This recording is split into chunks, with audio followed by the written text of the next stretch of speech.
Good morning बच्चों। EMI हम लोग देख रहे थे।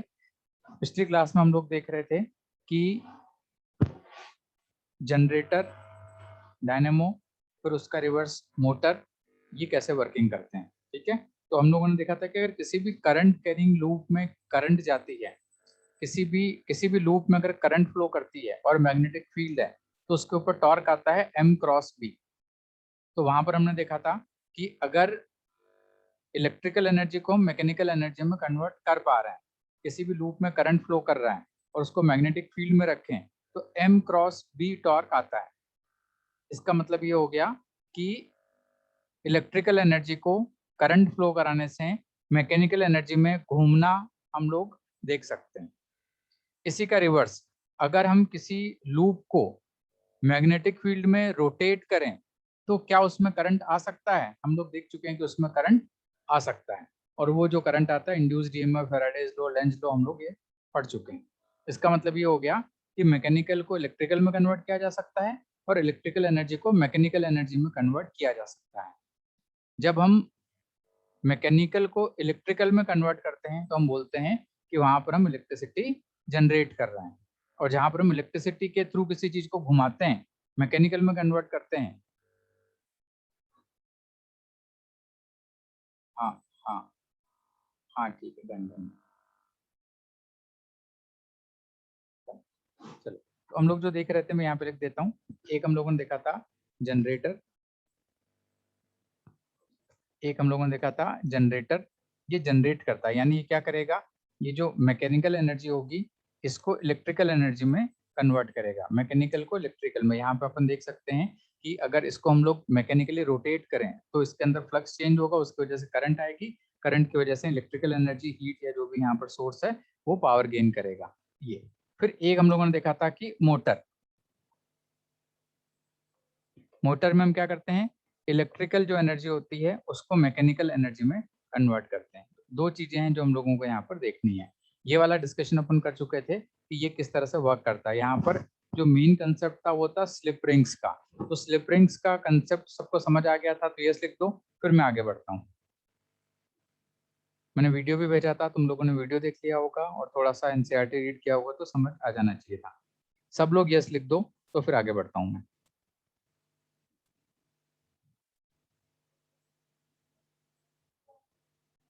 ठीक है, स्लिप रिंग्स यहाँ पर एक बार फिर से तुम देख सकते हो, बाई चांस किसी को थोड़ा कम समझ में आ रहा हो तो, कि यहाँ पर एक रिंग इसके साथ वेल्डिंग कर दी, एक रिंग इस वायर के साथ वेल्डिंग कर दी, और यहाँ कार्बन ब्रश यहाँ पे चिपके रहते हैं, इसमें स्प्रिंग लगी रहती है, स्प्रिंग की वजह से ही पुश करके रखते हैं वहां पर। तो अब जैसे ही लूप घूमेगा तो जो रिंग है वो रिंग घूमेगी, लेकिन रिंग के साथ जो अटैचमेंट यहाँ पर है कार्बन ब्रश का, वो अटैचमेंट एज इट इज यहाँ पर मेंटेन रहेगा और वो कनेक्शन बना रहेगा यहाँ पर।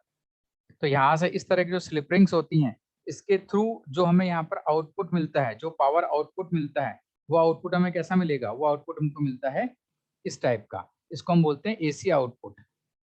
तो ये यहाँ पर एसी डायनेमो या एसी जनरेटर हो गया। यहाँ पर एसी करंट हमको मिलती है, क्योंकि तुमको पता है कि जो फ्लक्स है वो A sine omega T, B A sine omega T, N B A sine omega T type में होगा।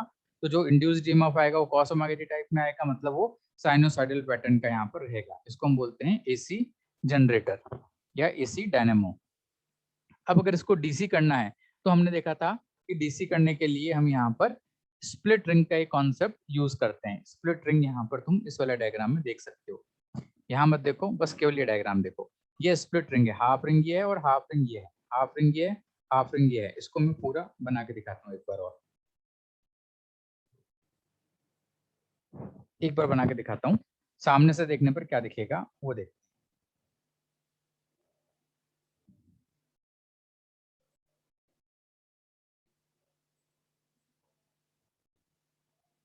एक रिंग को हमने स्प्लिट कर दिया, और जो कार्बन ब्रश है वो कार्बन ब्रश मान लो यहाँ पर, यहाँ कनेक्टेड है, यहाँ कनेक्टेड है, ये कार्बन ब्रश यहाँ पर कनेक्टेड है, दूसरा कार्बन ब्रश मान लो यहाँ कनेक्टेड है, ये इस तरह से कनेक्टेड है। अब यहाँ पर इसका रोटेशन होगा, जैसे ये रोटेट करेगा, जैसे ये रोटेट करेगा, तो अभी अभी ये वाला जो कनेक्शन है इसके साथ एक वायर कनेक्टेड होगा जो कि लूप के साथ कनेक्टेड होगा, इसके साथ एक वायर कनेक्टेड होगा जो कि लूप के साथ कनेक्टेड होगा। ये स्लिप रिंग्स हैं, एक हाफ डिस्क की है, एक हाफ डिस्क की है, ठीक है। जैसे ही ये वायर ये घूमेगा, जैसे ही ये टर्न रोटेट करेगा, वैसे ही ये वाला कनेक्शन अब इसके साथ हो जाएगा और ये वाला जो डी है, ये वाला डी है, ये वाला डी इस वाले ब्रश के साथ कनेक्ट हो जाएगा। तो जो हमको साइनोसाइडल आउटपुट मिल रहा था, वो साइनोसाइडल आउटपुट नहीं मिलके हमको क्या मिल जाएगा, हर बार पॉजिटिव पॉजिटिव एक ही साइकिल का आउटपुट मिलना शुरू हो जाएगा। कोशिश करूँ मैं डायग्राम बनाने की कोशिश करता हूँ, अटेम्प्ट करता हूँ। ये ऐसा हो चुका है, मान लो ऐसा हो चुका है। इस वक्त ये यहाँ कनेक्टेड है और ये जो है ये ब्रश थोड़ा सा यहाँ कनेक्टेड है, अभी ये कनेक्टेड है, ठीक। अभी ये और घूमेगा, अब जैसे ही ये और घूमेगा, जैसे ही और घूमेगा, जैसे ही ये और घूमेगा,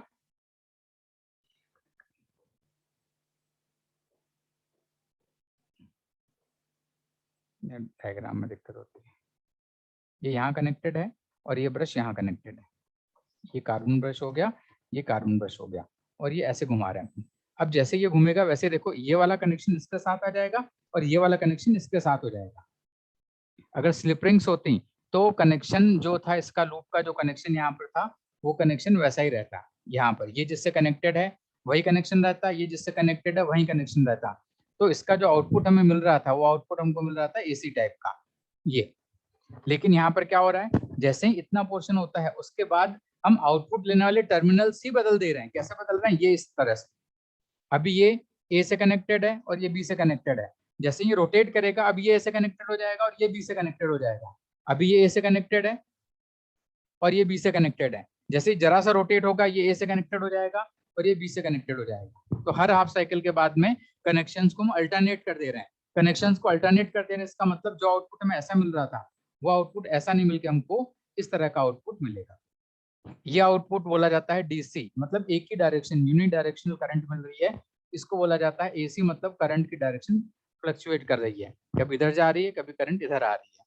इस केस में हम स्लिप रिंग्स यूज करते हैं और इस केस में हम इस तरह के डी स्प्लिट रिंग्स, रिंग को दो पार्ट में ब्रेक करके यूज करते हैं। इसका 3D डायग्राम देखना हो तो ऐसा देखो, ये डायग्राम देखो इस तरह से। ये येलो वाला पूरा एक स्ट्रक्चर है, सॉलिड स्ट्रक्चर, इसके साथ ये कनेक्टेड, ये पूरा येलो जो है वेल्डिंग है यहाँ पर इसके साथ में।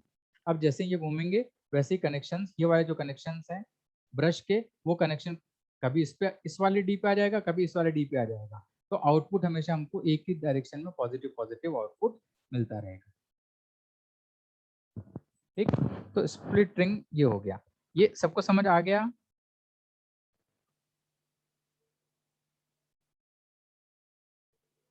जयवर्धन करेक्ट बेटा, इस अभी समझ आया।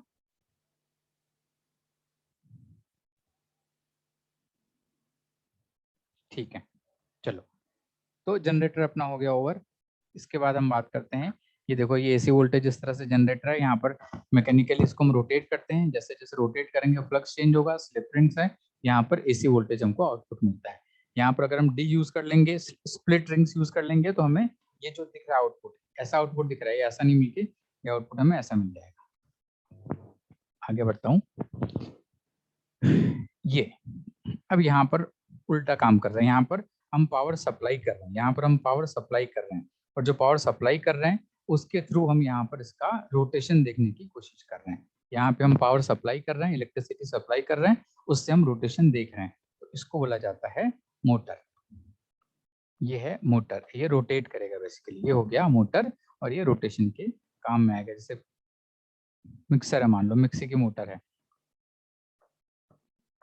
कोई भी रोटेट करना है, सिंपल रोबोट वगैरह में जो यूज करते हैं, कार में यूज करते हैं, ये मोटर है। तो ये पावर सप्लाई हो गई, पावर सप्लाई की वजह से यहाँ पर करंट फ्लो करेगा और जब करंट फ्लो करता है किसी भी लूप में और अगर वो मैग्नेटिक फील्ड में रखा हुआ है तो टॉर्क एक्सपीरियंस करेगा, तो ये रोटेट करेगा। जब ये रोटेट करेगा तब हमको यहाँ पर रोटेशन मिलेगा। इससे हम कुछ भी चीज कनेक्ट कर सकते हैं, जो कनेक्ट करेंगे वो वहाँ पर रोटेट होकर हमको वर्किंग में आउटपुट में दिखाई देने लगेगी। तो ये इसका बेसिक प्रिंसिपल हो गया। अब यहाँ पर देखो मोटर में हमें स्प्लिट रिंग ही यूज करनी पड़ती है। अगर हम यहाँ पर स्लिप रिंग्स यूज कर लेंगे तो क्या होगा, अगर यहाँ स्लिप रिंग्स यूज कर लेंगे तो क्या होगा, वो एक बार ऐसे जाएगा और फिर वापस ऐसा आ जाएगा। ये इसको भी छोड़ दो, हम और ही बेसिक बात करें, बिल्कुल ही बेसिक बात करें।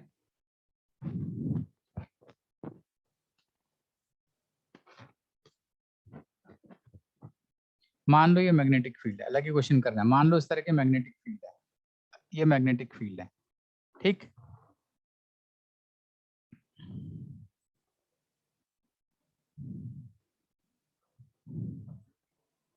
इसमें करंट फ्लो हो रहा है, ऐसा लूप है, इसमें करंट फ्लो हो रहा है। ठीक, तो बताओ इसमें टॉर्क किस डायरेक्शन में आएगा?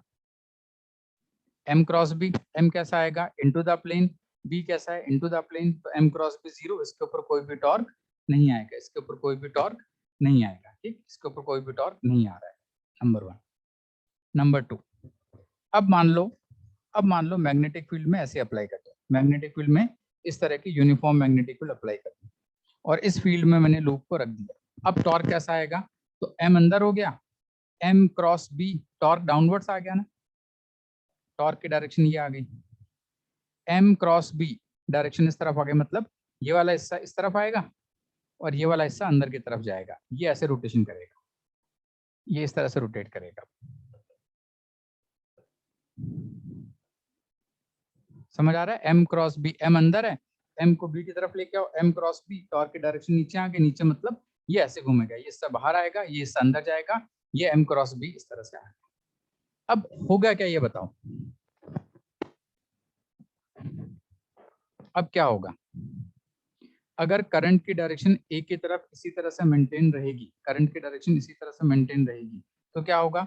ये रोटेट करेगा, m क्रॉस b, ये पूरा ऐसे हो जाएगा, अलाइन होने की कोशिश करेगा, अलाइन हो गया, लेकिन अलाइन होने के दौरान क्या एक्सेलरेट होके आया है, तो यहाँ पर ओमेगा रहेगा, ओमेगा की वजह से क्या होगा? ये वापस इस तरफ चला जाएगा और ऐसे हो जाएगा। जब ऐसा हो जाएगा, इस तरफ रिवर्स में टॉर्क लेना शुरू हो गया, इसलिए यहाँ पे रुकेगा, वापस पलट के आएगा और वापस इस तरफ हो जाएगा, और ये ऑसिलेट करता रहेगा, ये ऑसिलेट करता रहेगा।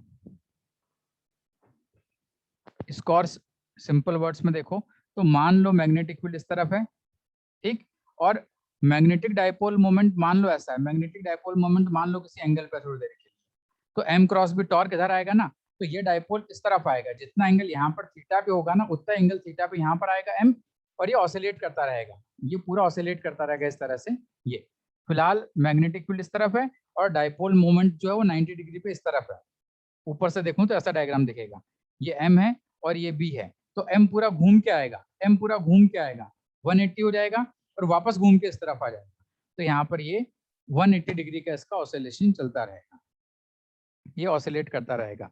थीटा एंगल पे अगर समझ आ रहा है m क्रॉस b कैसे मूव करेगा, तो 90 डिग्री पे भी हम समझ सकते हैं कि m क्रॉस b कैसे ऑसिलेट करेगा। तो ये क्या करेगा, यहाँ से एक्सेलरेट होके आएगा, ये ऐसा है, ये एक्सेलरेट होके पूरे इस तरफ आ जाएगा, यहाँ से यहाँ तक एक्सेलरेट होगा, फिर डी एक्सेलरेट होगा, क्योंकि देखो b इस तरफ है, b इस तरफ है, m इस तरफ है, m क्रॉस b नीचे आ गया, मतलब ये ऐसे घूमेगा, जैसे ही क्रॉस करेगा m क्रॉस b ऊपर आ गया, मतलब यहाँ तक ओमेगा बढ़ेगा, अब इसका ओमेगा कम होना शुरू हो जाएगा और यहाँ पे आके ये रुक जाएगा, फिर वापस इस तरफ आ गया, क्योंकि टॉर्क ऊपर की तरफ आ गया ना, m क्रॉस b, b तो इस तरफ है मैग्नेटिक फील्ड, तो वापस इस तरफ आएगा, ये वापस यहाँ पर आकर रुक जाएगा और ये ऑसिलेट करता रहेगा 90 डिग्री से। ये थीटा पे होता तो समझ आ रहा दिख रहा है अपने को कि भाई ऑसिलेट करेगा, एसएचएम भी स्मॉल एंगल के लिए हम प्रूव कर चुके हैं पहले क्लास में, तो ये इस तरह का इसका मूवमेंट चलेगा।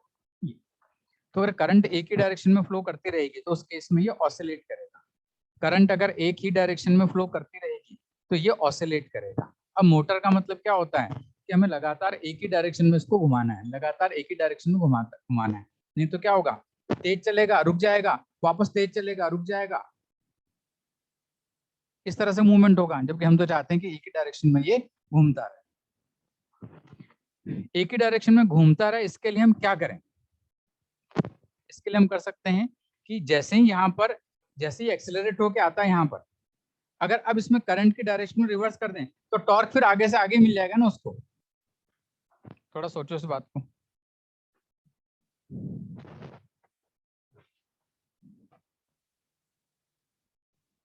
आराम से सोचो, कोई जल्दी नहीं अपने को। जहां पर ये रुका, जहां पर ये रुका, जहां पर ये रुका, मान लो वहां पर मैं करंट की डायरेक्शन को रिवर्स कर दूं, करंट की डायरेक्शन रिवर्स कर दूं, तो टॉर्क जो वापस ला रहा था अब वो उसको इस तरफ घुमाएगा ना, और जैसे ही ये इस तरफ जाकर रुकता है वैसे मैं करंट के डायरेक्शन को फिर से रिवर्स कर दूं तो फिर से और आगे घुमा देगा इसको, तो ये लगातार घूमता ही रहेगा, लेकिन मुझे हर बार इसको करंट के डायरेक्शन को जैसे रुकता है वैसे करंट के डायरेक्शन को रिवर्स कर देना है, यानी इसके एम की डायरेक्शन को मुझे फ्लक्चुएट करते रहना है। ये बात समझ आई तो यस लिखो। एक बार फिर आगे बढ़ता हूँ कि यहाँ पर मुझे एम की डायरेक्शन को बार बार चेंज क्यों करना पड़ेगा।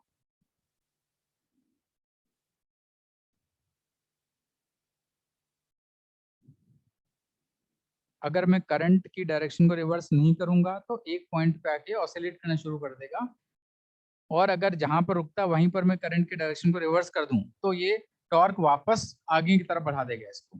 हार्दिक ये बात समझ आई बेटा?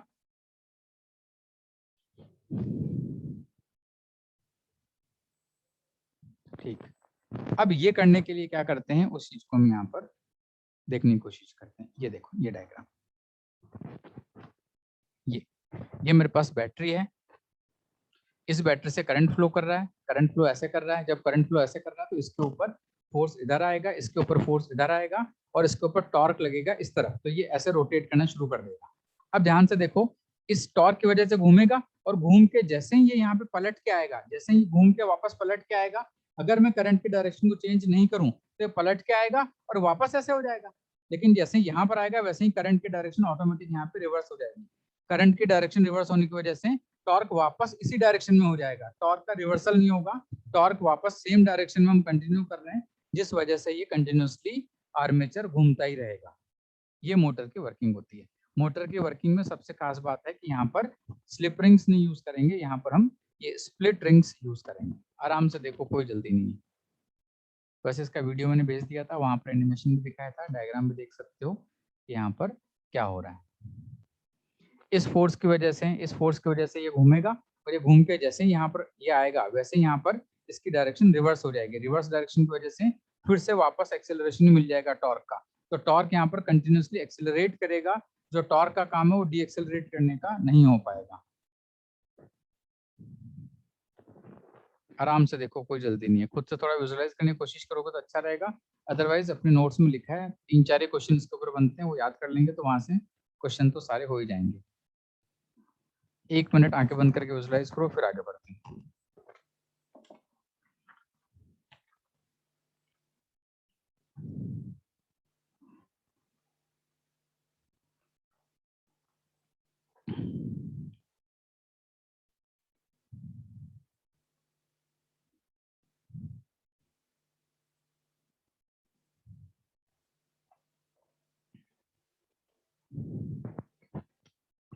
एसी मोटर अपने सिलेबस में नहीं है, बाद में पढ़ाऊंगा,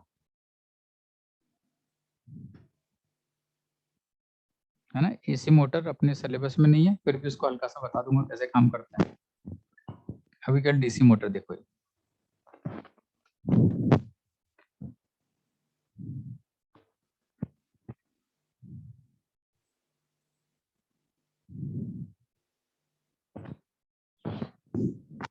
एक बार देखते हैं कि क्या हो रहा है यहाँ पर। ये पॉजिटिव है तो करंट ऐसे जा रही होगी, करंट ऐसे जा रही है तो एम नीचे हो गया, और मैग्नेटिक फील्ड कैसे आते हैं, नॉर्थ से साउथ मैग्नेटिक फील्ड इस तरफ हो गई, और एम किस तरफ है, एम नीचे है, तो M cross B, M cross B, torque इधर आ गया ना, एम क्रॉस बी, टॉर्क इधर आ गया, मतलब ये ऐसे घूमेगा। फोर्स की डायरेक्शन में देख सकते हैं VIL से, और एम क्रॉस बी की डायरेक्शन भी आगे, तो ये नीचे आएगा, ये ऊपर आएगा। अब जैसे ही ये 90 डिग्री घूमेगा, जैसे ही ये पूरा 90 डिग्री घूमेगा, वैसे यहाँ पे स्विचिंग हो जाएगी। 90 डिग्री तक तो ये एक्सेलरेट होके जाएगा, सुनना, 90 डिग्री तक तो ये एक्सेलरेट होके जाएगा, पर जैसे ही एक्सेलरेट होके जाएगा 90 डिग्री पे, वैसे ही एम और बी अलाइन हो गए, वैसे ही एम और बी अलाइन हो गए, और जैसे ही एम और बी अलाइन होंगे, जैसे ही एम और बी अलाइन होंगे, उसके बाद अगर हम कनेक्शन स्विच नहीं करेंगे तो डी एक्सेलरेशन स्टार्ट हो जाएगा। डी एक्सेलरेशन स्टार्ट नहीं हो, इसके लिए हम कनेक्शन को स्विच कर देते हैं। जैसे कनेक्शन को स्विच कर देंगे तो उसके बाद वो वापस उधर एक्सेलरेशन के लिए इसको पिक कर लेगा, क्योंकि वो अनस्टेबल इक्विलिब्रियम हो जाएगा, और वहां तक जब पहुंचा होगा तो कुछ ओमेगा होगा, हल्का सा ज्यादा आगे बढ़ेगा, जैसे आगे बढ़ेगा वैसे एम क्रॉस बी इसको फिर आगे घुमाने की तरफ ले जाएगा, और फिर वापस यही प्रोसेस रिपीट होता रहेगा। इसको ऐसे भी देख सकते हैं, थोड़ा सा और अगर आप कोशिश करें देखने की तो इसको ऐसे भी देखा जा सकता है।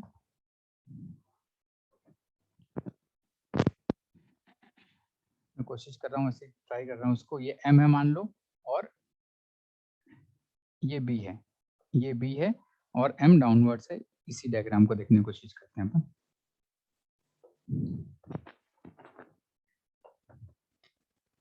M cross B, M cross B, ठीक है, घूमेगा, ये अलाइन हो जाएगा इसमें। जब इसमें अलाइन हो जाएगा ये बी हो गया और एम अलाइन हो गया। ठीक, अब दिस मोमेंट ऑनवर्ड्स, यहाँ पर ओमेगा आ चुका है इसके पास, जो एम अलाइन हुआ है ना, तो यहाँ से यहाँ तक एक्सेलरेट होके आया, इसलिए इसके पास ओमेगा इस वक्त अच्छे खासे ओमेगा स्पीड से घूम रहा है। पर अब जैसे आगे बढ़ेगा ये, तो वैसे डी एक्सेलरेशन स्टार्ट हो जाएगा। बी तो ये रहेगा, एम इस तरफ आ जाएगा, जैसे एम इस तरफ आएगा अब टॉर्क की डायरेक्शन इस तरफ आ जाएगी। अब अगर मैं यहाँ पर सडनली एम की डायरेक्शन को स्विच कर दूं, एम की डायरेक्शन को स्विच कर दूं, और इसके पास इस वक्त ओमेगा तो है ही, इसलिए अपने ओमेगा की वजह से ये अपने आप हल्का सा तो आगे चला ही जाएगा। और जैसे ही आगे जाएगा, अब देखो एम क्रॉस बी वापस टॉर्क इसी तरफ आ गया, और ये टॉर्क इसको और तेजी से घुमा के वापस इस तरफ लाए। फंडामेंटल समझ में आ रहे हैं क्या हो रहा है यहाँ पर? तो ये हम बार बार जो स्विचिंग कर रहे हैं ना, उस स्विचिंग से हमको बेनिफिट क्या मिल रहा है? स्विचिंग से बेनिफिट मिल रहा है कि हम बार बार उसको एक्सेलरेट करके घुमाते चले जा रहे हैं।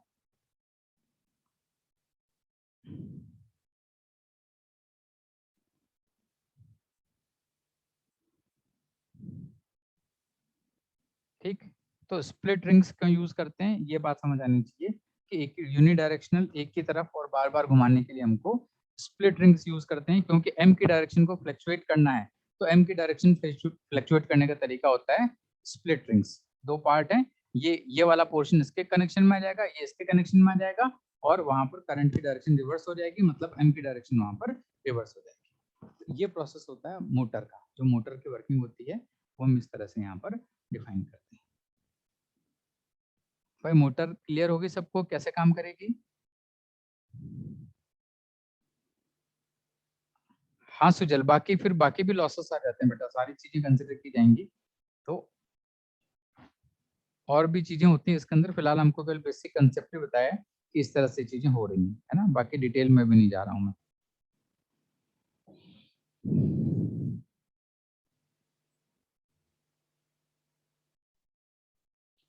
डन, आगे बढ़ते हैं।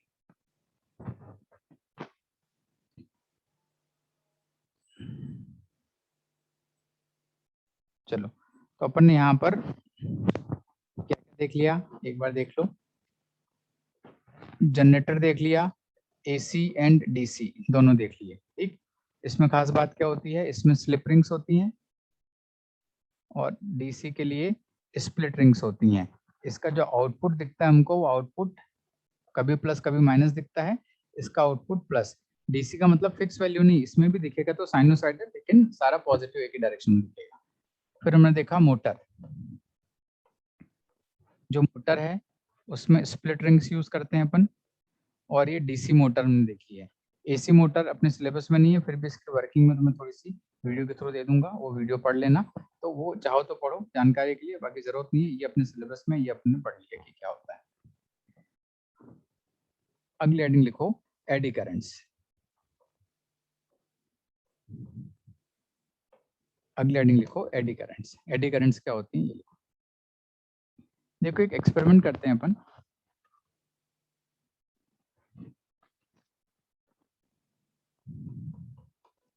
एक मैग्नेट है, नॉर्थ पोल साउथ पोल, ठीक, और इस मैग्नेट को एसएचएम करवाते हैं, इस तरह से लिया, रिलीज कर दिया, और ये मैग्नेट घूम रहा है इस तरह से। फ्रिक्शन वगैरह बहुत कम है यहाँ पर, तो ये ऑसिलेट करता रहेगा, जो भी एम्पलीट्यूड है उसमें ऑसिलेट करता रहेगा। अब सेकंड एक्सपेरिमेंट में क्या करता हूँ,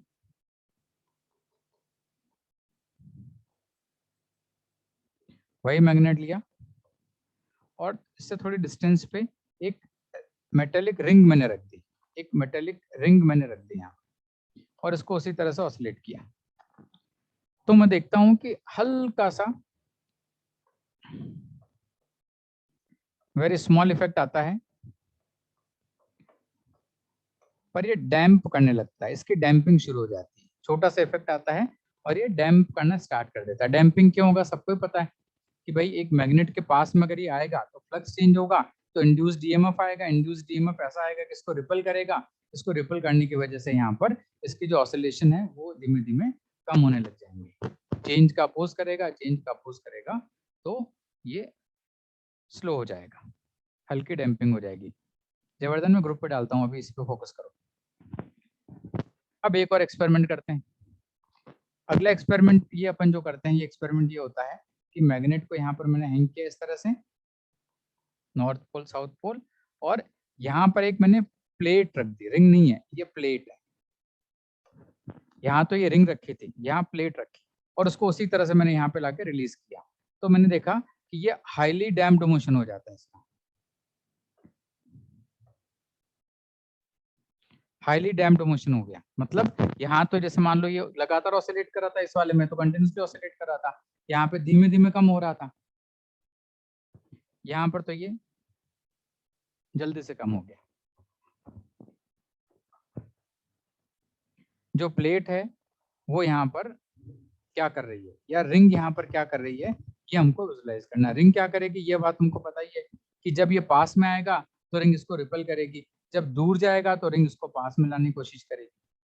जो भी ये चाहता है उसके ऑपोजिट डायरेक्शन में रिंग काम करेगी ना। जब पास में आएगा तो ये इसको रिपेल करेगा, जब ये दूर जाने लग जाएगा तब इसको पास में लाने की कोशिश करेगा, यानी इसको डैम्प कर देगा धीमे धीमे करके। सोचो कि इसका मोशन का अपोज करेगा, यानी इसको रोकना चाहता है एक तरह से। ये रिंग इसके मोशन का अपोज करेगा, इसके रेस्पेक्ट में क्या चल रहा है, तो पास आएगा तब रिपेल करेगा, जब दूर जाएगा तो पास में लाने की कोशिश करेगा। तो रिंग यहाँ पर ये काम कर रहा है, क्यों कर रहा है हमको क्लियरली पता है। वही काम यहाँ प्लेट भी करती है, और प्लेट में तो कोई सर्किट है ही नहीं, कोई मतलब क्लोज लूप होना चाहिए ना। यहाँ तो समझ आता है कि भाई ठीक है फैराडेज लॉ है, करंट आ रही होगी, कभी इधर आ रही है कभी इधर आ रही है, करंट आ रही है, उसकी वजह से यहाँ पर ये फोर्स लगा रहा होगा, डैम्पिंग चल रही है। यहाँ पे क्या होगा, यहाँ पर फिर एक्सपेरिमेंटली फाइंड आउट किया गया कि जो प्लेट है ना, इस प्लेट में खूब सारी करंट सर्कुलर वे में यहाँ पर इस तरह से आ जाती है, एक करंट का भंवर बन जाता है, उसको भंवर का इंग्लिश में बोलते हैं एडी। तो यहाँ पर एडी करंट इस तरह से जनरेट हो जाती है। तो कई सारी करंट्स आ जाती हैं, और सारी करंट्स मिलके बहुत स्ट्रॉन्ग मैग्नेट बनाती हैं, और स्ट्रॉन्ग मैग्नेट बनाने की वजह से इसकी जो डैम्पिंग है बहुत तेजी से हो जाती है। तो जो मेटेलिक प्लेट्स होती हैं उनमें भी क्लोज्ड करंट्स फ्लो करती हैं, इन क्लोज्ड करंट्स को हम कहते हैं एडी करंट। जब भी किसी मेटेलिक सरफेस पे, जब भी किसी मेटेलिक सरफेस के थ्रू फ्लक्स चेंज होता है तो उस मेटेलिक सरफेस में लूप्स के फॉर्म में खूब सारी करंट्स फॉर्म हो जाती हैं। उनका लूप कैसा रहेगा वो डिपेंड करता है कि रेजिस्टेंस कहाँ पर कैसा मिलता है। वो शॉर्टेस्ट पाथ के थ्रू मूव करने की कोशिश करेंगी कि रेजिस्टेंस कम मिले। अगर सिमेट्रिकल सिचुएशन है तो जैसे डिस्क सिमेट्रिकल है तो उसमें रिंग्स के फॉर्म में खूब सारी करंट्स पूरे में आ जाएंगी, और जो करंट लूप्स आएंगे वो अपने आप में छोटे छोटे मैग्नेट होंगे, और ऐसा करके ये स्ट्रॉन्ग मैग्नेट हो जाएगा, या इसका अपोजिशन बहुत स्ट्रॉन्ग आएगा इसके कंपेरिजन में, इसलिए यहाँ पर जो डैम्पिंग है वो फास्ट हो जाएगी, और इसकी वजह से इसमें हीटिंग भी ज्यादा जनरेट होगी। तो जो उसकी एनर्जी थी ना mgh, वो एनर्जी यहाँ पर जल्दी खत्म होगी, और वो पूरी हीट के फॉर्म में यहाँ दिखाई पड़ जाएगी। यहाँ पर वो एनर्जी धीमे धीमे खत्म होगी, हल्का हल्का धीमे धीमे हीट तो उतनी जनरेट होगी, फाइनली ये रुकेगा तब, लेकिन प्रोसेस स्लो होगा। ये प्रोसेस यहाँ पर फास्ट हो जाएगा। प्रोसेस फास्ट होने के पीछे रीजन है एडी करंट्स।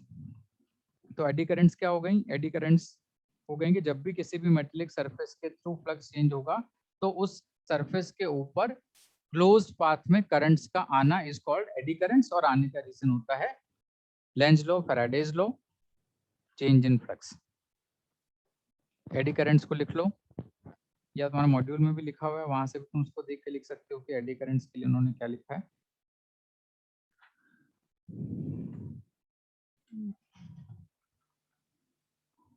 मॉड्यूल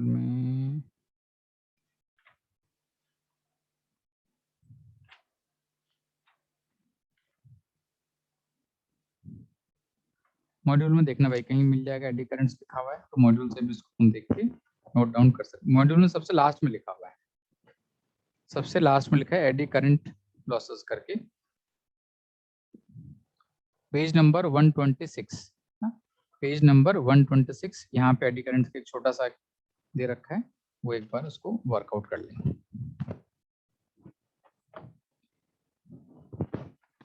देखो eddy current for, eddy current क्या, वही करंट है जो हम पढ़ते हैं, वही करंट एडी करंट है, स्पेशल करंट कुछ नहीं है। जैसे मान लो इस तरफ मैग्नेटिक फील्ड इस रीजन में,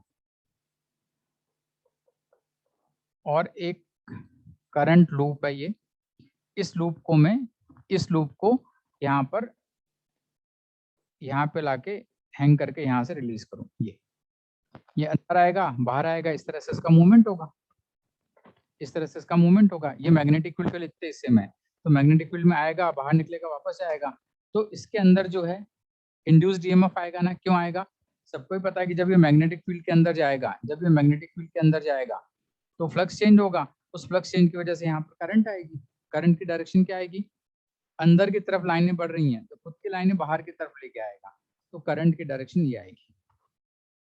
करंट की डायरेक्शन अगर ये आएगी तो फोर्स कैसा आएगा? BIL L cross B, L cross B, इसके ऊपर फोर्स आएगा इस तरफ, यानी जब ये अंदर घुस रहा है तब इसके ऊपर फोर्स आ गया इस तरफ, इसको बाहर फेंकने की कोशिश करेगा।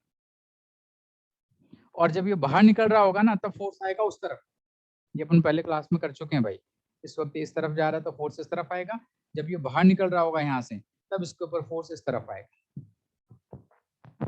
तो हम देख सकते हैं कि ये चेंज का अपोज कर रहा है, और यहाँ पर जो करंट आ रही है यही करंट जो है, यही करंट एक तरह से एडी करंट है। ये तो लूप है इसलिए हमको समझ में आ गया। अगर प्लेट होता है ना तो ये डैम्पिंग और भी फास्ट हो जाती है, प्लेट जब आती है तो और भी फास्ट हो जाता है। उस केस में जो करंट फ्लो करती है डैम्पिंग के दौरान इसके अंदर मैग्नेटिक फील्ड में आने जाने के दौरान वो करंट इस तरह से फ्लो करती है, और इस करंट की वजह से हाई अमाउंट का फोर्स आता है जो कि यहाँ पर डैम्पिंग बहुत स्पीडली करवा देता है। तो ये एडी करंट को सपोर्ट करने के लिए कुछ एक्सपेरिमेंट्स हैं जो हमको ये दिखाते हैं कि एडी करंट किस तरह से काम करती है।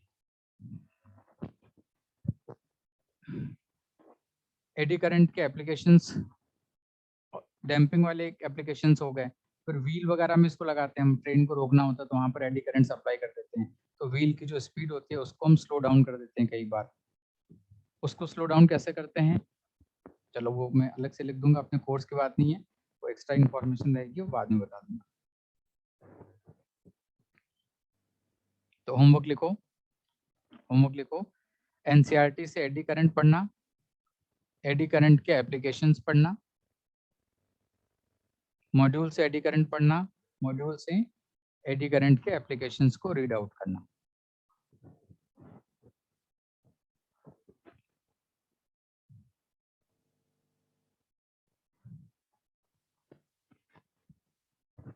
ठीक, तो AC, DC generator, DC motor, eddy current है ना, इतना पोर्शन एनसीईआरटी की बुक से एक बार रीड करना। उसमें कहीं कुछ डाउट है तो मुझे ग्रुप पे पोस्ट कर देना, तो सारे बच्चों के लिए क्लैरिटी एक साथ आ जाएगी। मैं एक आध और वीडियो पोस्ट कर दूंगा, उसको देखोगे तो और क्लैरिटी आ जाएगी। ठीक, अगले हेडिंग लिखो ट्रांसफार्मर, अगले हेडिंग लिखो transformer.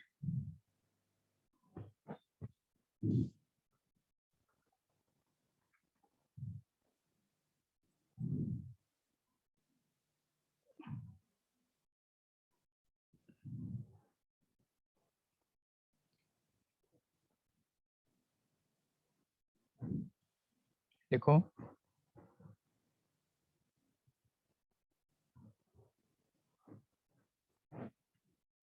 it is a device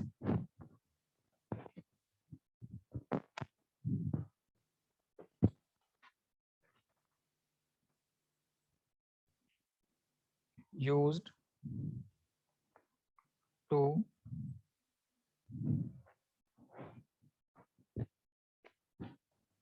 step up or step down the voltage for transmission of electricity, for transmission of electricity. It is based on the principle of mutual induction. It is based on the principle of mutual induction. It is based on the principle of mutual induction.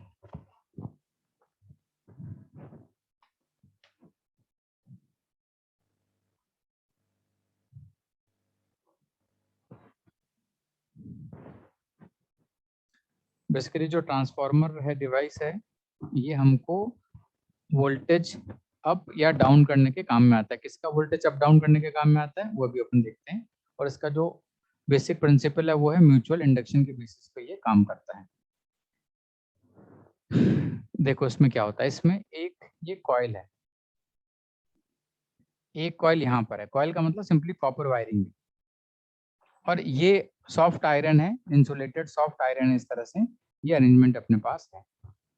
अब मान लो यहाँ पर तुमने एक AC source लगा दिया। AC source का मतलब हो गया जनरेटर लगा दिया। एसी सोर्स का मतलब यहाँ पर हमको समझना है कि हमने यहाँ पर एक जनरेटर लगा दिया। तो जनरेटर का जो आउटपुट है वो आउटपुट कैसा आता है, तुमको पता है कि उसका जो ईएमएफ आया था वो ईएमएफ इस टाइप का आया था।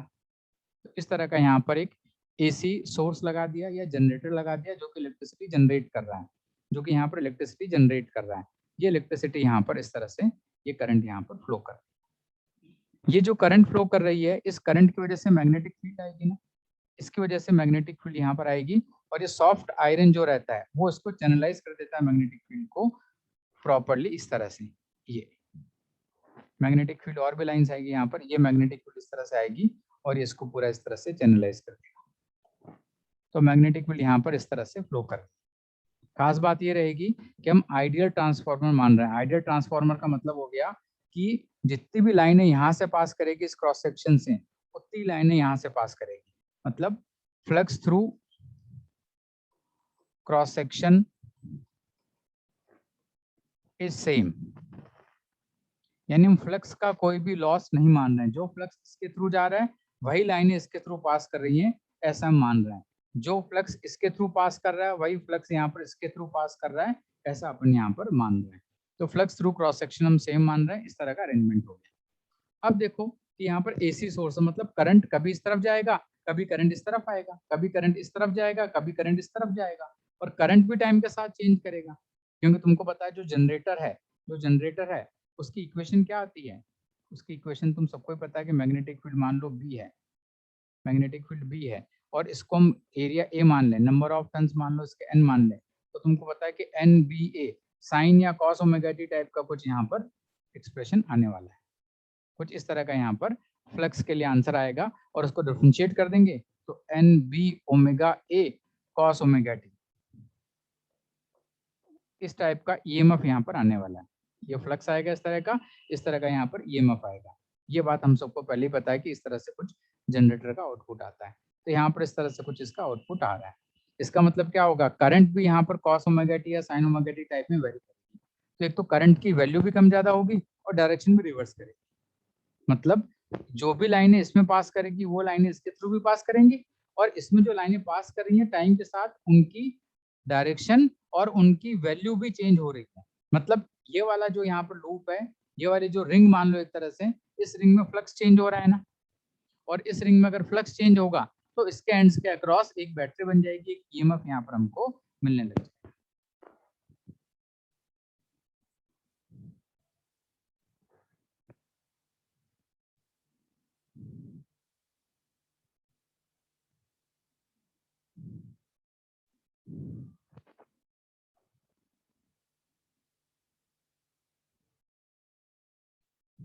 समझ आ गया? साइन कोस कुछ भी दे सकते हो, उल्टा नहीं, वो तो जस्ट ऐसे एग्जांपल के लिए बेटा, मैंने इसको परफेक्ट कैलकुलेशन नहीं किया है, जस्ट एक रैंडम मैंने इसको बताया कि कुछ इस तरह का है ना। वो डिपेंड करता है कि t इक्वल टू 0 पे सिचुएशन क्या है, उसके हिसाब से ये साइन या कॉस आ सकता है, ये रिवर्स आ जाएंगे। ठीक, तो बस एग्जांपल बता रहा था मैं यहाँ पर कि ये साइनोसॉइडल टाइप का पैटर्न लिया है। बाकी तुमने बिल्कुल सही बोला। क्या सही बोला? कि अगर मैं यहाँ पर इसको थोड़ा ओमेगा टी से रोटेट करूंगा तो यहाँ पर साइन ओमेगा टी फ्लक्स होगा और कॉस ओमेगा टी फ्लक्स नहीं देगा।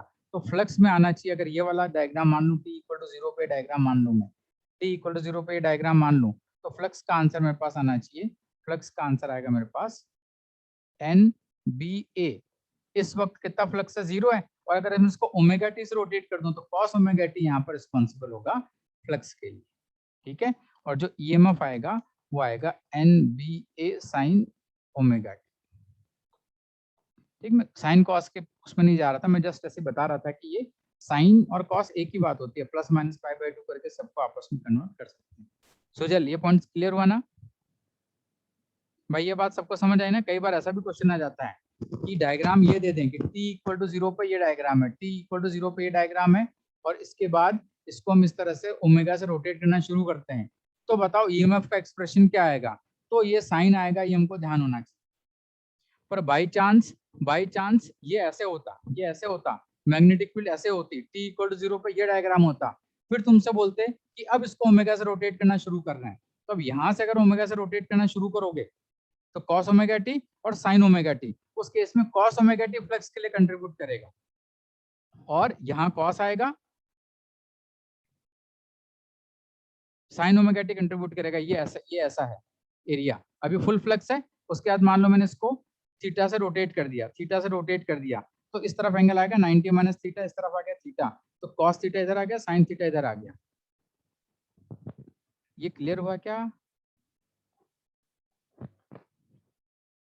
हाँ ठीक है, मैं बना देता हूँ डायग्राम। स्टूडेंट ने कहा पूरा डायग्राम बना के बताओ।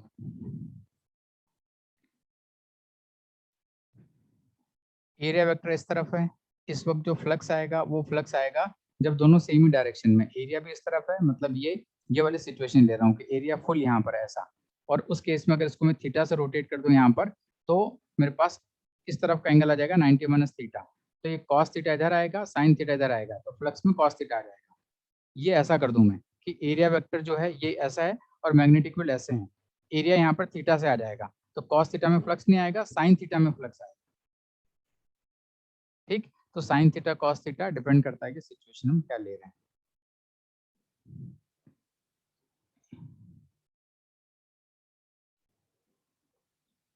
यहाँ पे उल्टा लिख दिया ना मैंने। अभी फ्लक्स जीरो है, अगर मैं थीटा से रोटेट कर दूं तो कॉस थीटा में फ्लक्स नहीं आएगा, साइन थीटा में फ्लक्स आएगा, तो यहाँ पर ये साइन ओमेगा टी आएगा और ये डिफरेंशिएट करके कॉस आएगा, वही गलती थी। अब ठीक है भाई, ये उल्टे नहीं लिखे थे मैंने, सही लिखे थे, पर ठीक है कंफ्यूजन हो गया।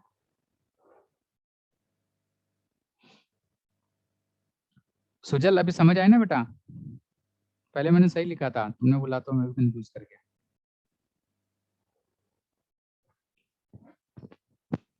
चलो, ये अपना पॉइंट नहीं था, अपना पॉइंट ये था।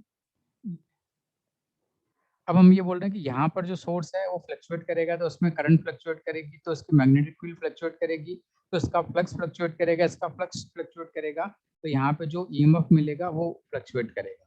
इसको हम बोलते हैं प्राइमरी कॉइल, और इसको हम बोलते हैं सेकेंडरी कॉइल। प्राइमरी और सेकेंडरी कॉइल में खास बात है कि दोनों का क्रॉस सेक्शन सेम रहेगा, फ्लक्स थ्रू से क्रॉस सेक्शन सेम रहेगा, जो फ्लक्स यहाँ से पास करेगा वही फ्लक्स यहाँ से पास करेगा, दोनों के क्रॉस सेक्शन के फ्लक्स में कोई चेंज नहीं होगा। लेकिन यहाँ पर हम नंबर ऑफ टर्न्स मानते हैं एनपी, यहाँ पे नंबर ऑफ टर्न्स मानते हैं एनएस, तो ये एनपी हो गया और ये एनएस हो गया, नंबर ऑफ टर्न्स दोनों में अलग अलग हो गए। अब मैं तुमसे पूछूं कि जो प्राइमरी है उसमें फ्लक्स कितना आएगा, तो उसमें जो फ्लक्स आएगा वो आएगा N P into flux through cross section. तुमसे पूछूं सेकेंडरी वाले में फ्लक्स कितना आएगा, फ्लक्स इन सेकेंडरी आएगा N S into flux through cross section.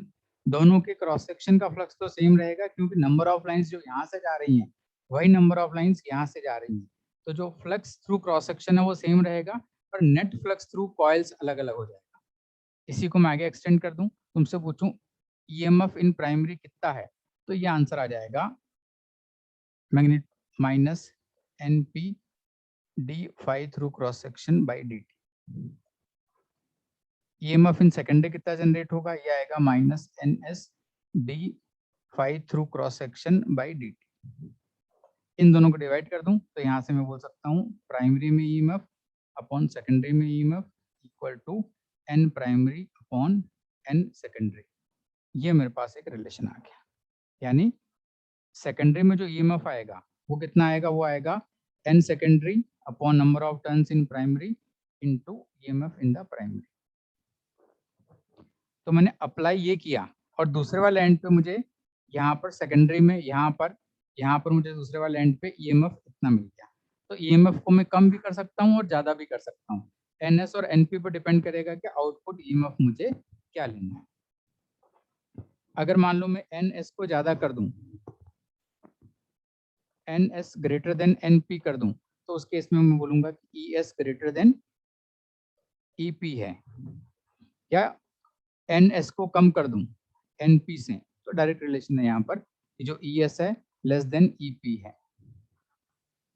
इसको बोला जाता है स्टेप अप ट्रांसफॉर्मर, इसको बोला जाता है स्टेप डाउन ट्रांसफॉर्मर, यानी जो आउटपुट वोल्टेज ले रहा हूँ ट्रांसफॉर्मर के थ्रू वो मैं बढ़ा रहा हूँ या घटा रहा हूँ, उसके बेसिस पे इसको अपन स्टेप अप या स्टेप डाउन ट्रांसफॉर्मर नाम देते हैं। एक बार देख लो, बस इसमें केवल एक ही खास बात होती है। जो खास बात है वो खास बात ये है, ये खास बात है केवल।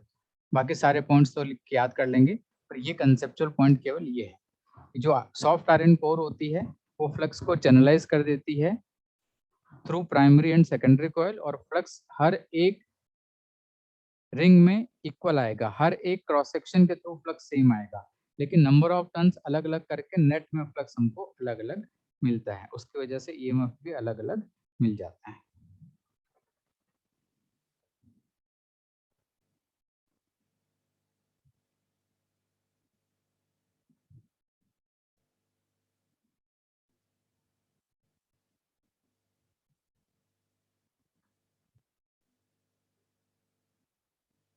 स्टेप अप को बोलते हैं लो वोल्टेज से हाई वोल्टेज में कन्वर्ट होना। अब एक और पॉइंट देख लो, ये पॉइंट केवल याद कर लो, क्योंकि ट्रांसफार्मर की जो एक्चुअल वर्किंग होती है ना वो बहुत ही अलग होती है, मतलब इसलिए मैं टॉपिक स्किप करता हूँ, मतलब बिल्कुल अलग होता है जो अपन पढ़ रहे हैं। पर 12th स्टैंडर्ड पे भले वो जेई एडवांस हो कोई भी हो, वो बात कर ही नहीं सकते जो एक्चुअल ट्रांसफार्मर की बात होती है। यहाँ पर केवल एलिमेंट्री आइडिया दिया जा सकता है, इसलिए मैं उतनी चीजें बोल रहा हूँ जो अपने सिलेबस में है, जिससे अपना काम हो जाएगा। ठीक है, बाकी ट्रांसफर बिल्कुल अलग होता है। ये जो सब बोल रहे हैं सब कोई बात नहीं, पर ठीक है बोलना पड़ेगा क्योंकि सिलेबस में। चलो, तो अब मैं यहाँ बोलता हूँ कि जित power input equal to output होना चाहिए। ऐसा मान रहा हूँ कि पावर लॉस नहीं हो रहा है।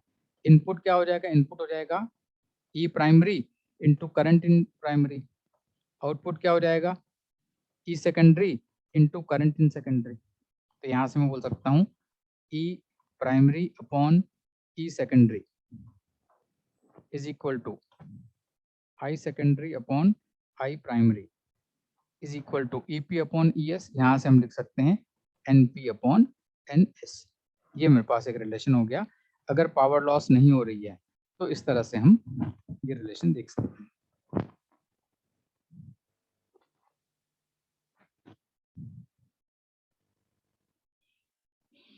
ठीक, तो अब यहाँ पर खास बात क्या है, अगर आपने वोल्टेज को हाई कर दिया तो करंट कम हो जाएगा, और करंट को हाई कर दिया तो वोल्टेज कम हो जाएगा। जो इनका मल्टीप्लिकेशन है, जो पावर है वो पावर कांस्टेंट रहेगी। जो इनपुट पावर है वही आउटपुट पावर है।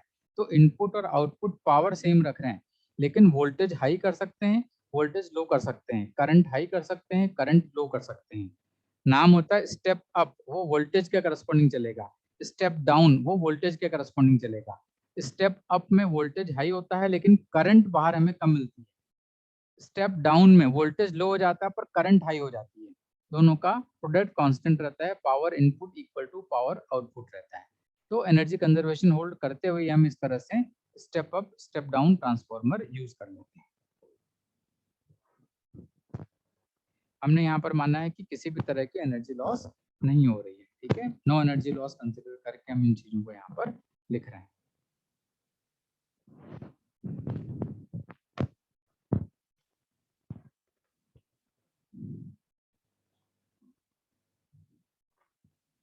ठीक, जो आउटपुट मिल रहा है हमको यहाँ पर E S into I S, जो आउटपुट मिल रहा है, ये आउटपुट एक्चुअल में क्या होगा? ये आउटपुट क्या होगा? ये आउटपुट मतलब यहाँ पे कुछ कनेक्टेड होगा, रेजिस्टेंस वगैरह कुछ होगा। तो इसमें जो एनर्जी मिल रही है वो एनर्जी, ये एनर्जी।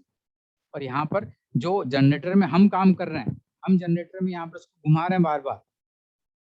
जनरेटर में इसको घुमाने के लिए काम करना पड़ेगा ना। तो जो हमारा वर्क डन है वो वर्क डन यहाँ पर हमें हीट के फॉर्म में मिल रहा है। अब हीट के फॉर्म में मिलने का प्रोसेस में बीच में ट्रांसफार्मर आ गया, तो उसने वोल्टेज कम ज्यादा बस सेट कर दिया और कुछ नहीं। हाई करंट मिल सकते हैं यहाँ पर हमें, लो करंट मिल सकती है, हाई वोल्टेज मिल सकता है, लो वोल्टेज मिल सकता है। पर नेट में जो हम यहाँ पर इनपुट डाल रहे हैं, जो हमारी मेहनत है यहाँ पर इसको घुमा के इलेक्ट्रिसिटी जनरेट करने में, वही मेहनत हमको यहाँ पर फाइनली हीट के फॉर्म में मिलेगी। बस एक माध्यम हो गया वोल्टेज कम या ज्यादा करने का। और जो वोल्टेज कम या ज्यादा होता है ना, वो इसलिए होता है क्योंकि हमें इलेक्ट्रिसिटी को ट्रांसमिट करना होता है।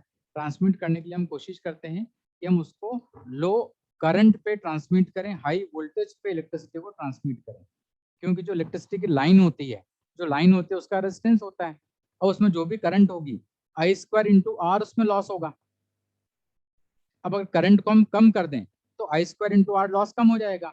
अब करंट कम करने के लिए क्या करें? करंट कम करने के लिए यहाँ से हमारे पास पावर सेंटर से यहाँ पर इलेक्ट्रिसिटी जनरेट होकर पावर हाउस है, ये हमको यहाँ पर मिल गई। इसको हम यहाँ पर स्टेप अप कर देते हैं, यानी हाई वोल्टेज लो करंट कर दिया। लो करंट फ्लो करेगी I²R, तो तार में एनर्जी कम कंज्यूम होगी, और जहां पर हमें रिसीव करना है वहां पर उसको हम वापस स्टेप डाउन कर लेते हैं। तो as per the need transformer जो है वो step up step down voltage और करंट को करता रहता है, जिससे एनर्जी लॉसेस हमारे मिनिमाइज हो जाते हैं। ये इसका हमें बेनिफिट मिलता है। अब इससे ज्यादा डिटेल में इसकी हम और कोई बात नहीं करेंगे, है ना, क्योंकि इससे आई डिक्रीज करके ई इंक्रीज करने से क्या बेनिफिट, यही बता रहा था कि आई डिक्रीज करके आई यहाँ पे डिक्रीज हो गई। अब मान लो ये गांव के लिए लाइट गई, तो जो गांव में इलेक्ट्रिसिटी जाएगी यहाँ से, तो इसमें जो लॉस होता है ना I²R, वो लॉस कम हो जाएगा।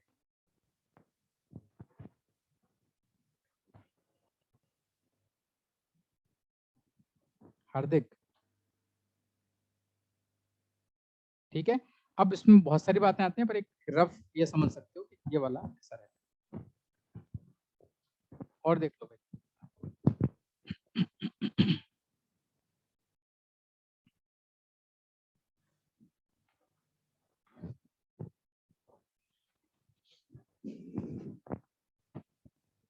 डन।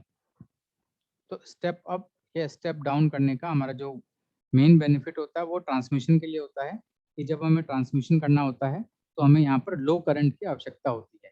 तो हाई ईएमएफ आ गया, लो करंट आ गया, अब 3 किलोमीटर लंबी लाइन है, और उसके बाद जाके यहाँ पर खंडवा में हमें इलेक्ट्रिसिटी प्रोवाइड करनी है। तो उस केस में हमको यहाँ पर ये बेनिफिट मिल जाता है कि इसमें लॉसेस कम होंगे।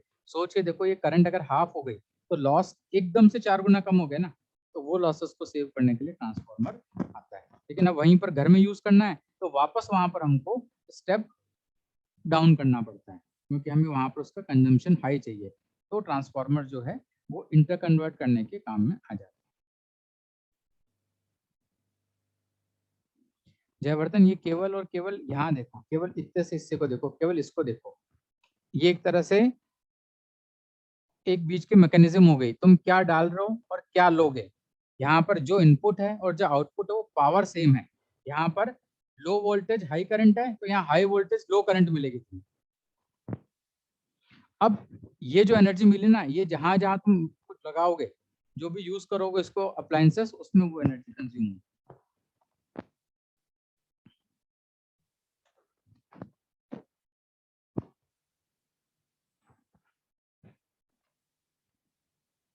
बढ़ू आगे। अगर कोई इस तरफ देखेगा ना, कोई इस तरफ देखेगा ना, कोई यहाँ पे देखेगा, तो वो क्या बोलेगा, मुझे इस तरह का सोर्स मिला और ये सोर्स मेरे आगे की पूर्ति कर रहा है। इसको देख ही नहीं पाएगा। जो इधर देखेगा ना, वो तो इन पॉइंट्स को देखेगा, इन पॉइंट्स के एंड्स के अक्रॉस उसको ईएमएफ जो मिलेगा वो सेकेंडरी वाला मिलेगा। वो बोलेगा ये यहाँ पे इतना ईएमएफ मिल रहा है मुझे, उसके बेसिस पे वो आगे का पूरा प्रोसेस देखेगा।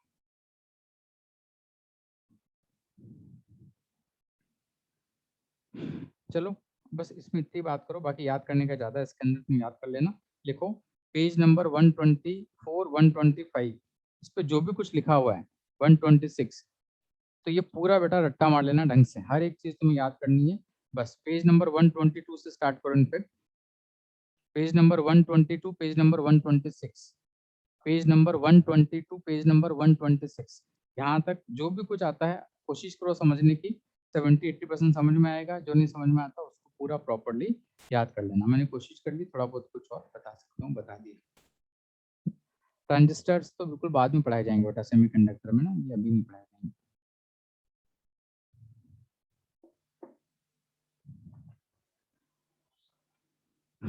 डन। एक और पॉइंट लिख लो, लॉसेस इन ट्रांसफार्मर, इसको याद कर लेना, लिखा हुआ तुम्हारे मॉड्यूल में, पर नोट्स पूरे करने के लिए लिख लो लॉसेस इन ट्रांसफार्मर। ट्रांसफार्मर में लॉसेस जो होते हैं वो मेनली 4 कैटेगरी में होते हैं।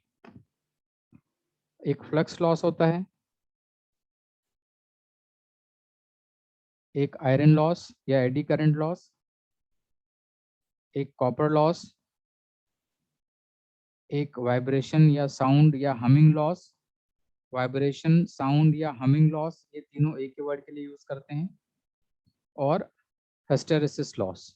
ठीक है, ये अपने मॉड्यूल में लिखे हुए हैं, बस याद कर लेना, इसके ऊपर डायरेक्ट क्वेश्चन आता है कि लॉस कितने टाइप के होते हैं और इनकी रेमेडीज क्या हैं, इनको हम कैसे ठीक कर सकते हैं। जैसे कॉपर लॉस है, तो कॉपर में हीटिंग होगी, रेजिस्टेंस होगा, उसकी वजह से होगा। तो कॉपर वायर मोटा ले लो, मोटा लोगे तो क्या होगा, उसका रेजिस्टेंस कम हो जाएगा, तो हीट लॉस जो वहां पर आएगा कॉपर लॉस वो अपन कम कर सकते हैं। ठीक है, तो हर एक लॉस के बारे में और उसके रेमेडी तुम्हारे पास नोट्स में लिखी है, इसको याद कर लेना। जो लॉसेस हैं मेनली उसके टाइप्स हैं। फ्लक्स लॉस, फ्लक्स लॉस का मतलब क्या हो जाएगा, यहाँ पर हमने क्या माना है, क्रॉस सेक्शन के टू फ्लक्स सेम है, लेकिन कई बार होता है कि भाई ये लाइन बाहर से निकल के आ गई, तो ये फ्लक्स का लॉस हो गया, क्रॉस सेक्शन यहाँ पर सेम नहीं रहेंगे तो वो लॉस हो गया, तो फ्लक्स का लॉस हो गया नंबर 1। नंबर 2 आयरन लॉस या eddy current loss, iron loss या eddy current loss. Number 3 copper loss. Number 4 sound vibration या हमिंग लॉस, साउंड वाइब्रेशन या हमिंग लॉस। और फाइनली हिस्टेरेसिस लॉस। ये सारे एक बार तुम अपने मॉड्यूल से रीड आउट कर लेना, तो यहाँ पर तुम्हारा काम हो जाएगा।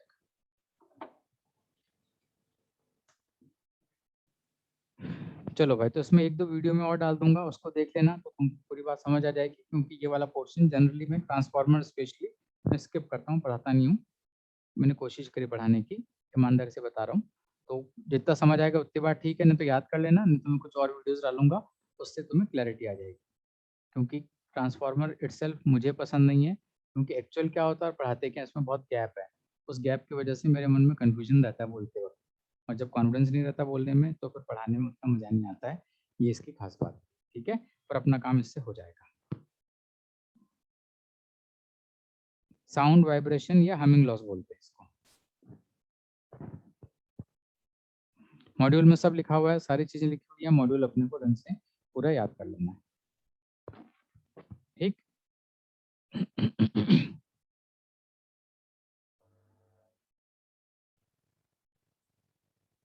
ठीक है भाई, ठीक है, तो आज की क्लास अपन यहीं पे खत्म करें, इसी अपन अगली क्लास से स्टार्ट करेंगे।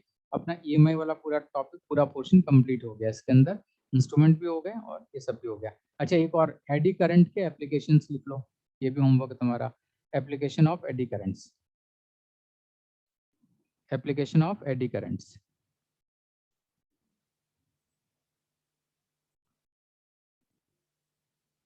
ठीक, एक होमवर्क तुमको, एक होमवर्क तुमको और दे रहा हूं मैं। ठीक है, वो तुम्हारा होमवर्क है, अभी टाइम, क्लास अभी जल्दी खत्म कर देंगे तो टाइम रहेगा तुम्हारे पास। वो होमवर्क है कि एनसीईआरटी से ईएमआई की रीडिंग, ये अभी करना है। ऐसा मान लो कि क्लास चल रही है और तुमको रीड करना है, तो ईएमआई की पूरी रीडिंग आज ही हमको फिनिश करनी है। रीडिंग कैसे करते हैं, रीडिंग करने के लिए लाइन बुक रखी और अपन लाइन खींचते जा रहे हैं, हाथ से उसके ऊपर घुमाते जा रहे हैं, पढ़ते जा रहे हैं। अच्छा, ये ठीक है, ये ठीक है, ये ठीक है, ये ठीक है, और जो एग्जाम्पल्स आ रहे हैं रास्ते में वो सारे एग्जाम्पल्स तुम समझ समझ के करते जाओ। तो एक बार एनसीईआरटी पूरी ढंग से रीड कर लो और उसमें जो खास बात लगे उसको हाईलाइटर से हाईलाइट कर लो, तो अपना पूरा चैप्टर 100% ढंग से कवर हो जाएगा। तो आज ईएमआई की रीडिंग कर लो और पूरा मॉड्यूल अपने को फिनिश कर लेना, बिगनर बॉक्स सारे और सारे असाइनमेंट अब अपन कर सकते हैं, सारे टॉपिक अपने कवर हो गए। कुछ डिवाइसेस हैं उसमें याद करने का पोर्शन है, वो भी आज अपने को याद कर लेना है। तुम टारगेट करो कि ईएमआई 100% तुम आज और कल 2 दिन मिला के पूरा फिनिश कर लो, नीट पॉइंट ऑफ व्यू से, जिसमें एनसीईआरटी रीड करना, मॉड्यूल पूरा करना, 2 ही काम है।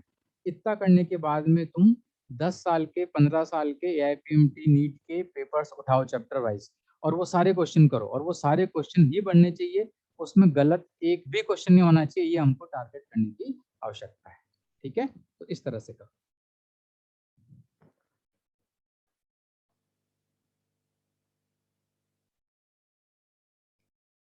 ठीक है, तो ईएमआई का जो रिवीजन करना है वो एक बार तुम नोट्स हल्के से ऊपर कर लो, एनसीईआरटी रीड कर लो और मॉड्यूल पूरा सॉल्व कर लो। कितना काम हमको करना है, तो इसमें टाइम लगता है प्रॉपरली प्रॉपरली प्लान करके। हाँ ठीक है, एक बच्चा पूछ रहा है कि कैसे करना बता दो, तो मैं बता देता हूँ। सबसे पहले नोट्स को रीड करो, नंबर 1। नंबर 2 एनसीईआरटी रीड करो। नंबर 3 मॉड्यूल रीड करो। नंबर 4 मॉड्यूल सॉल्व करो। बस ये 4 चीजें इस तरह से प्रॉपरली कर लो और इनके आउटपुट में कहीं तुम शॉर्ट नोट्स चाहो तो लिख सकते हो या वहीं पर अंडरलाइन कर लो, जब पढ़ रहे हो ना उसी को अंडरलाइन कर लो, ऐसा भी कर सकते हो या नोट्स में उसको हाईलाइट कर सकते हो या कहीं पे शॉर्ट नोट्स टाइप में कुछ पॉइंट्स लिख सकते हो। तो इस तरह से हमको ये पूरा पार्ट कर लेना है।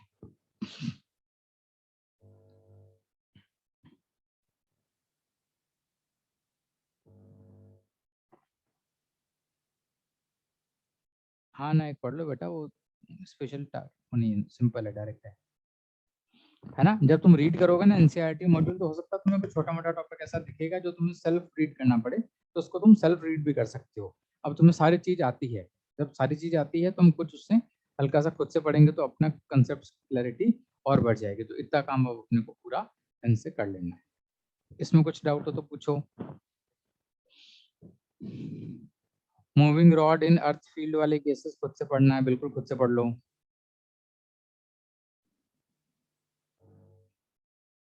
और कोई इसमें बात? डन।